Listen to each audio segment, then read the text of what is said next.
I want to talk about distraction and conditioning.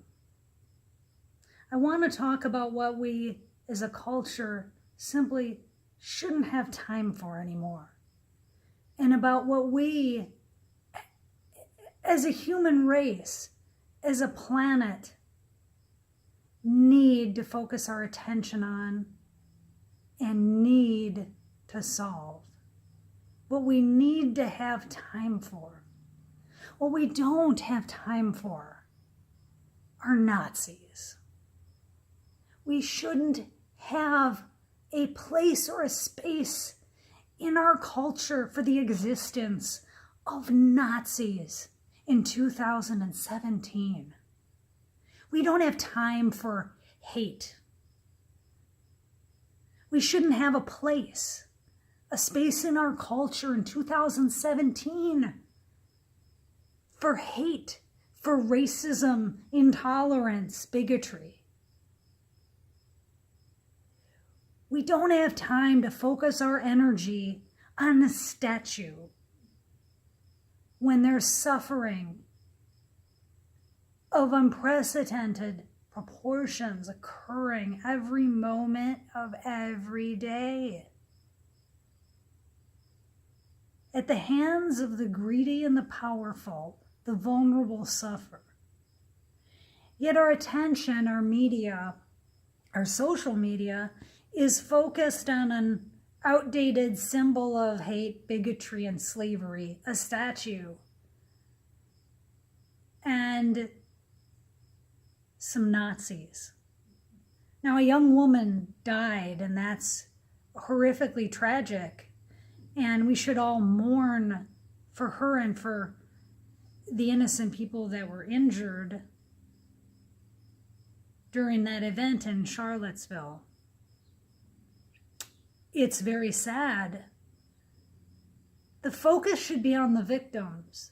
It should be on supporting those that are suffering and those that are in grief. It shouldn't garner more attention for the issue that we don't have time for, a statue. What we as a planet, as people, as the custodians of this earth that we inhabit, need to have the time for, need to have the energy and focus on, is finding a solution to our global crisis, our climate crisis, the dying of our planet, and the intentional infliction of suffering, pain, and death upon our fellow sentient beings in the name of our own greed, at the expense of other vulnerable people, and at the expense of our very planet, and what will ultimately be at the expense of our very existence. We're amidst a planetary crisis, an epidemic of animal abuse and slaughter, world hunger, oppressive regimes, people suffering in war-torn countries, their children dying, our planet dying, but the world's attention is on a statue, and it's on a group of bigoted individuals that decided to stomp down the street with torches in one American city. It's a diversion, people. All of this is always a diversion from the truth, a diversion from what we really have to address. It enables the greedy to continue to exploit.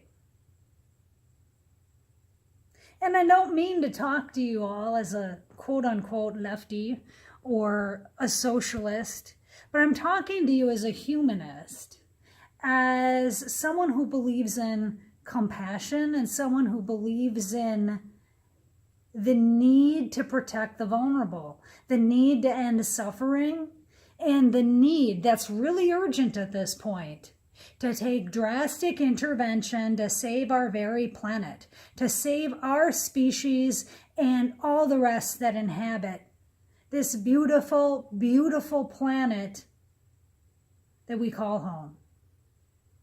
Every single minute, millions upon millions of innocent animals like you and I, we're all part of the animal kingdom here on earth. We all bleed. We all feel pain. We all mourn. We all have sadness. We all suffer. We're inflicting untold suffering on billions of animals in factory farms, in commercial fishing operations, in labs, in fur farms, leather production, all of this, billions. We consume more meat and dairy than humans ever have in the history of the planet. Our consumerist lifestyle is killing us. And we're raping the planet and torturing other innocent beings for the purpose of our own greed, basically. And it's coming to a head in that it's no longer sustainable.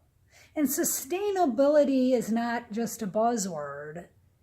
It's a concept that needs to be the focus of our debate, a focus of our problem solvers, a focus of our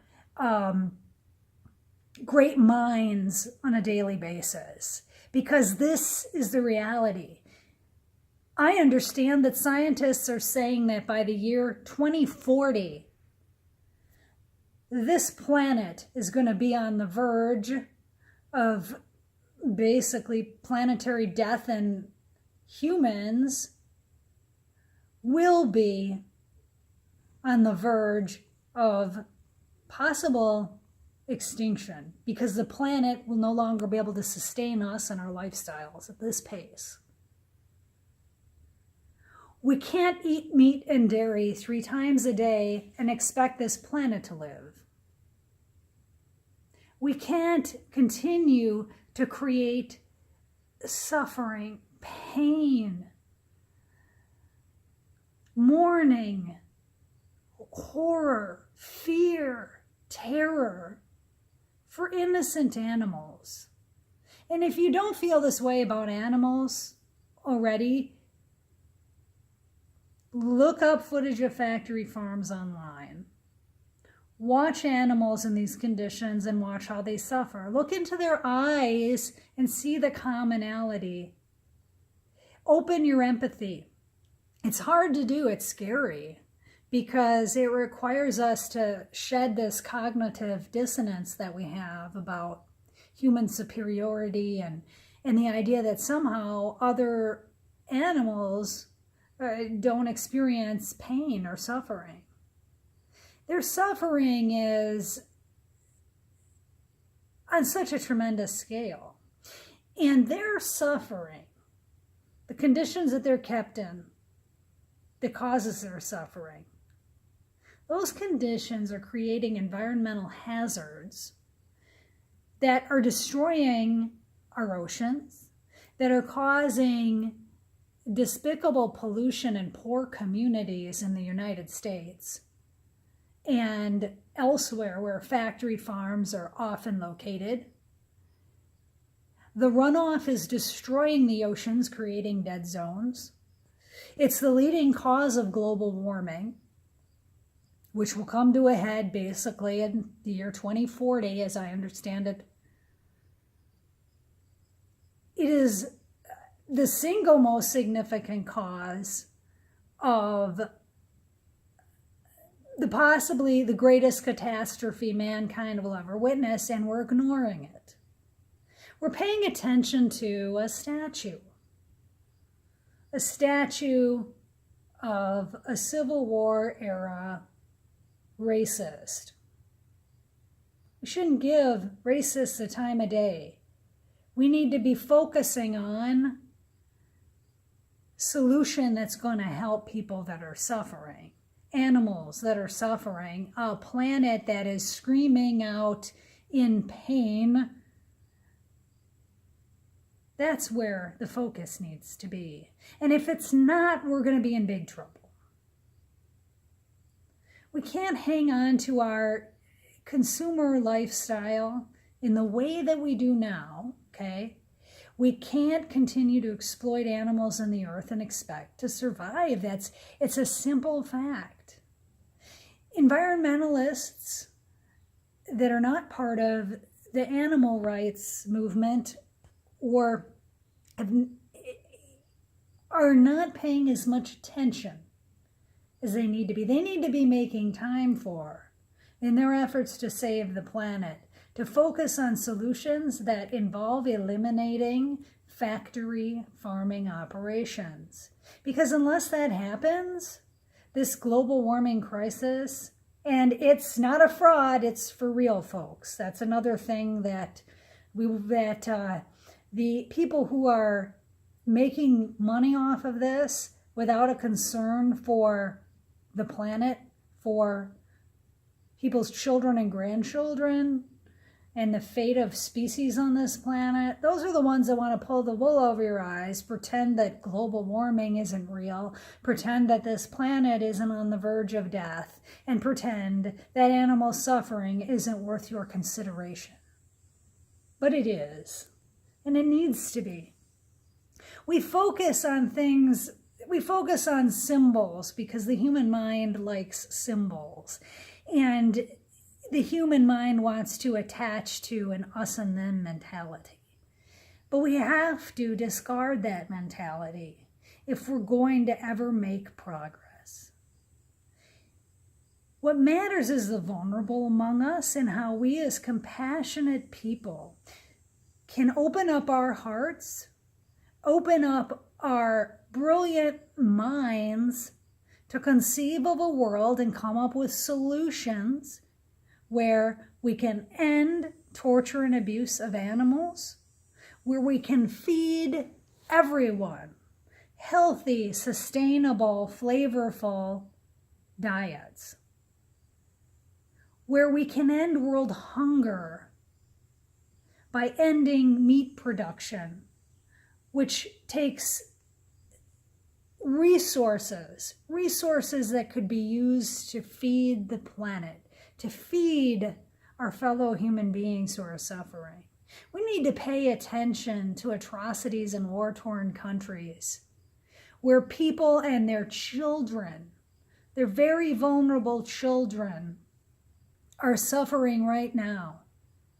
And they're the scapegoats. They're malign scapegoats of the greedy, of the new wave of fascists, if you will. But as I speak to you, please, I don't want this to be political.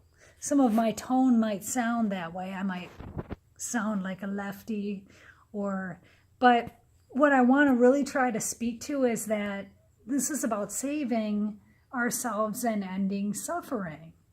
And good-hearted people on the right, on the left, and everywhere in between, good-hearted people. And most of us are good-hearted people.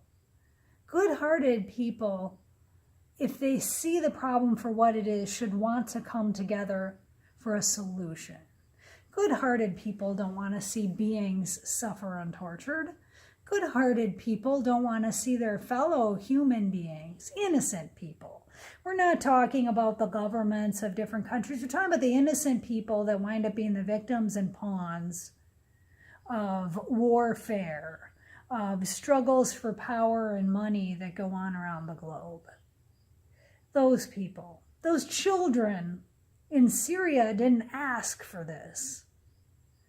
The pigs chained in factory farms didn't ask for this suffering.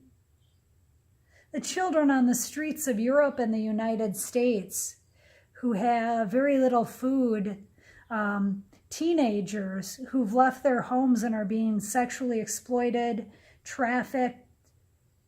It's not their fault.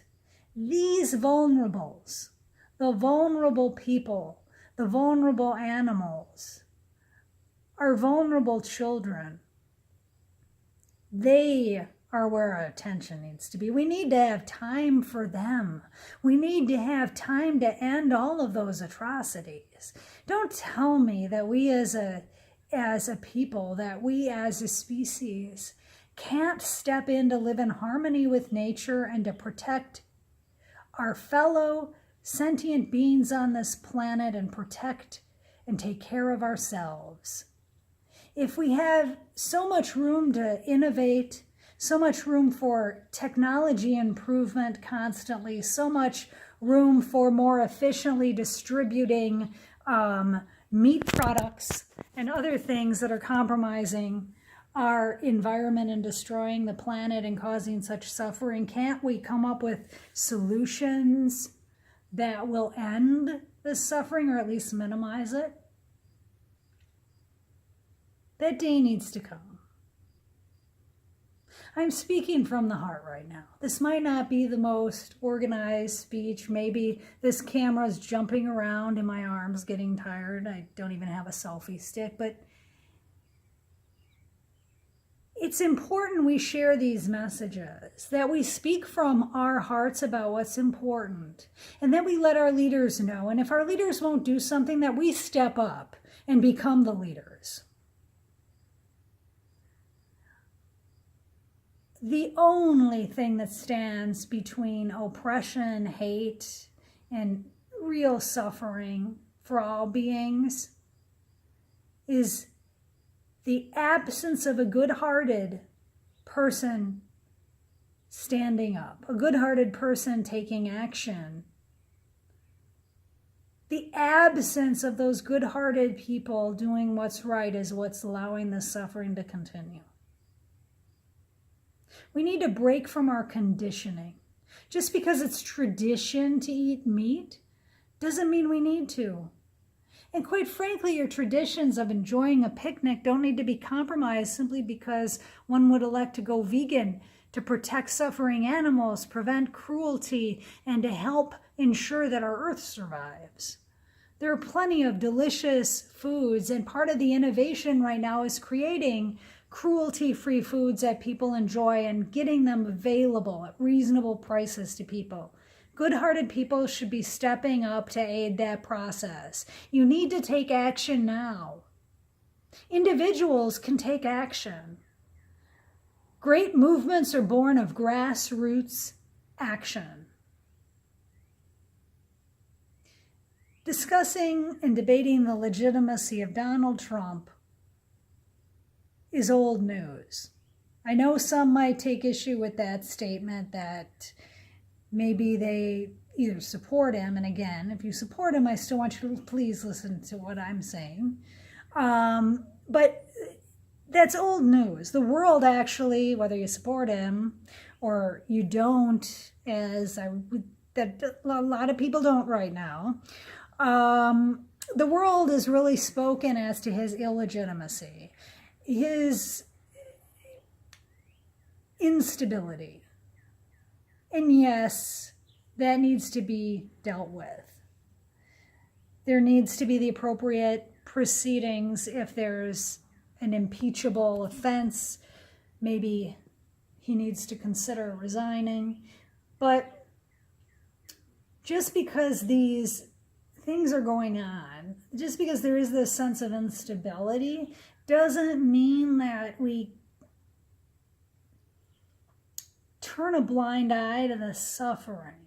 If anything, right now more than ever, when you've got hate mongers in the streets, you've got a narcissistic, incompetent world leader. Now more than ever, we as individuals, the good-hearted people on the left, in the middle, on the right, the good-hearted Christians, the good-hearted Jews, the good-hearted Muslims, the good-hearted atheists, Hindus, Buddhists, all of us, we need to step up for the vulnerable. No one will protect them if we won't. We have to see the sentience in all life around us. We have to see our planet as a living being that's deserving of protection. The time to act is now. I feel like we in the animal rights community and environmental activist community are seeing the writing on the wall. We see the abuse, the torture, the exploitation, and we see the damage to the planet. And we see the people that are needlessly suffering because of our desire for animal-based products and for food that is fast and plentiful and primarily meat-based. We see that if there were a massive shift in the paradigm here, and there was a focus on plant-based sustainable living and meeting the needs of all people, including and most significantly the most vulnerable among us, that we could cause a sea change with our compassion and our open hearts, that we could cause a sea change in the direction of love for our fellow beings and in the direction of planetary healing. And it's not, the strong person supports the vulnerable. The coward is the one that has to march around with a tiki torch, beating innocent people. That's a coward. Stand up to those cowardice hate mongers by shining the love that you have in your heart, by opening yourself up to the compassion that you may have been denying for years, by becoming active, because by becoming an activist for your fellow human beings, by becoming an activist for suffering animals everywhere, by becoming an activist for our dying oceans and our dying land, by becoming an activist for this planet and for all life on it. We are the only thing that stands between the survival of this planet and the good-hearted people and beautiful animals that inhabit it and its ultimate demise at the hands of human greed. Look into your hearts. Please look into your hearts. Please examine these issues. Watch the film Earthlings. Watch the documentary Cowspiracy. Look at these issues. Go online, Google this stuff for yourselves. Look into it. It's for the good of the planet. It'll end this animal oppression, enslavement, brutal suffering, and it will bring life back. Open your hearts, open your minds, step forward to innovate, step forward to solve these problems. Don't get distracted by bigots. Don't get distracted by statues. Don't get distracted by megalomaniacs. Act. Act now. Be your own leader. Be your own movement. Open your heart. Love. Love. Love trumps hate. Thank you.